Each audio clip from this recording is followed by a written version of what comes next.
More tthan 47,000 domestic workers provide essential care in the DC area. We support our community's seniors and our neighbors with disabilities. We keep children safe and homes clean. We are overwhelmingly women, people of color, and immigrants. We do the work that makes all other work possible. When many of our country's labor laws were written, domestic workers were excluded. Right here in the nation's capital, domestic workers were the only group of workers excluded from DC's human rights law. We have few labor protections, and too often we face discrimination and exploitation at work. Mi nombre es Francisca Álvarez de Payano. Vine a este país hace 28 años y le doy gracias a Dios por tener la oportunidad de venir a esta gran nación. Realmente cuando vine, mi primer trabajo que estuve fue limpiando casas. Estuve trabajando en el Distrito de Columbia todo este tiempo, todavía me siento activa trabajando, a pesar de que tengo 64 años, pero he disfrutado de una gran manera el tener la oportunidad de ver los niños crecer, enseñarles, ser el cuidado en ausencia de sus padres, porque sabemos que cuando cuidamos niños, ellos ponen en nuestras manos sus tesoros más preciados. Estoy aquí hoy hablando no solamente por mí, sino por muchas, miles y miles de trabajadoras del hogar que están como yo trabajando.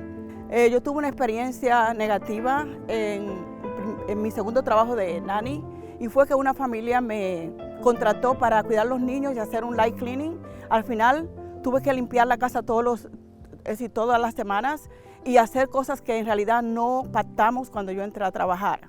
Realmente lo que yo quiero especificar aquí es que no debemos de depender de una familia que nos valore.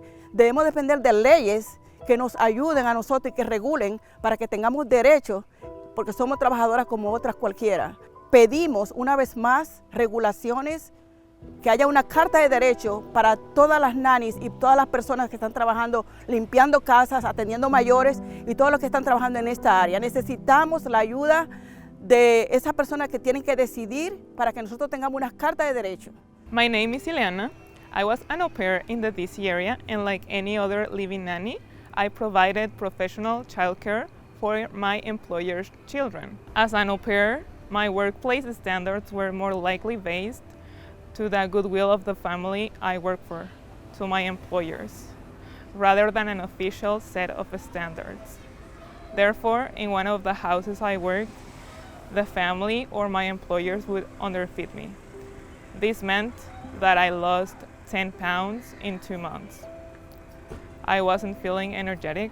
I had headaches every single time I went out running, and that made me feel bad about my body and about the au pair experience in general. Being an au pair involves a lot of vulnerability because we are alone in this country. Sometimes we don't really know the English language very well, and also because there's a little separation in between our life out of work since we live with our bosses, and that can involve a lot of mistreatment and discrimination.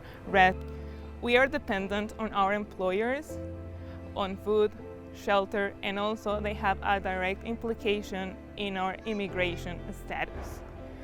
Therefore, au pairs should be included in this domestic Bill of Rights. Hi, my name is Claire Fallender. I live in Ward 5. I employ a house cleaner, Gina, and until recently when my children started school, I employed a nanny for 6 years named Dina.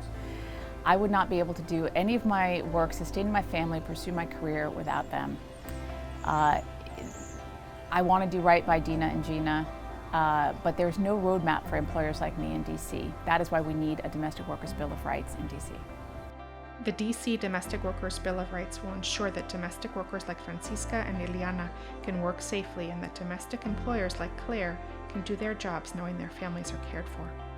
The Domestic Workers Bill of Rights would include domestic workers in the same protections against employment discrimination and health and safety laws as other workers in DC.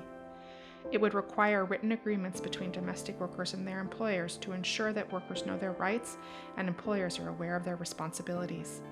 And it would establish a domestic work outreach and education program to provide education and training on fair standards in the industry to domestic workers and employers.